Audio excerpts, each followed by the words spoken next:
I'm Dan Stevens, and I play Sir Lancelot, who is discovered in the medieval wing of the British Museum in this one. He has come to life for the first time. They stumble across him in the medieval wing, and he comes to their aid at quite an opportune moment, really. Larry and the others are having some trouble with the Triceratops, and Lancelot, gives them a hand. Sees that they're on a quest. Lancelot loves a quest, so he joins them. Lancelot is a man on a mission.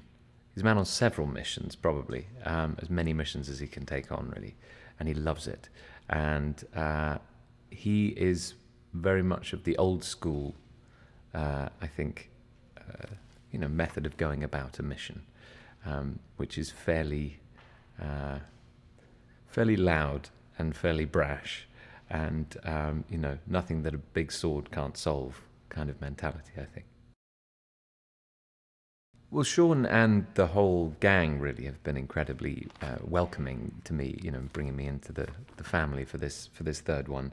And Sean is as much of a character in the film as anybody else, really. His energy behind the camera, his feedback, his reactions. Sometimes he'll play characters that aren't able to be there because either they don't exist or they're not in that day or whatever, or it's green screen. And he's very much in and amongst the action the whole time, feeding the energy of the piece, and that's been great, really. And I think Lancelot especially has a lot of energy to bring into the mix, and a lot of that has come via Sean, which is great.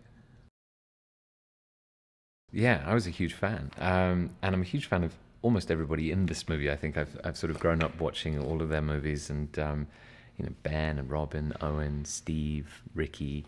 It's a ridiculous list of amazing people involved in this one, and so yeah, I knew very much what I was getting into. I knew the world very well.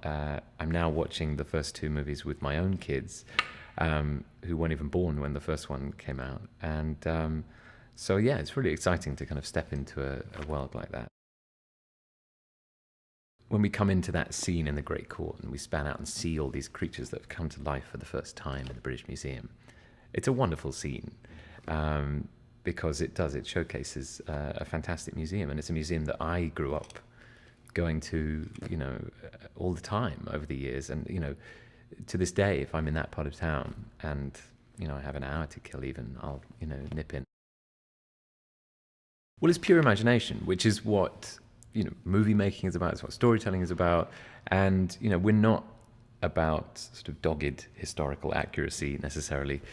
Lancelot isn't really an actual historical figure for a start, but we we take the idea, bring a bit of sort of medieval romance and marauding into the world, and see how that affects things.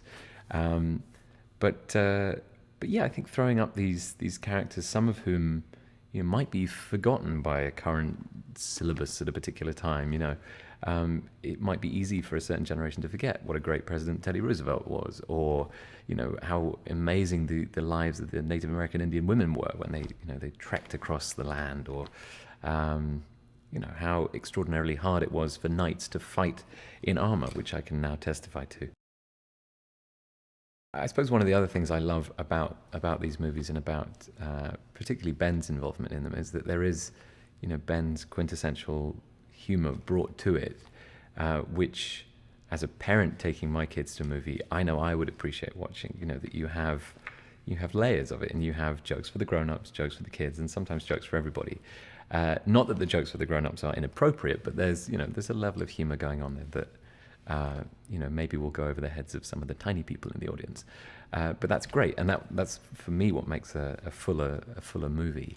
And so yeah, it's been amazing to have the opportunity to play with Ben and with Robin and with all these guys, really just going a little bit off script and seeing what happens.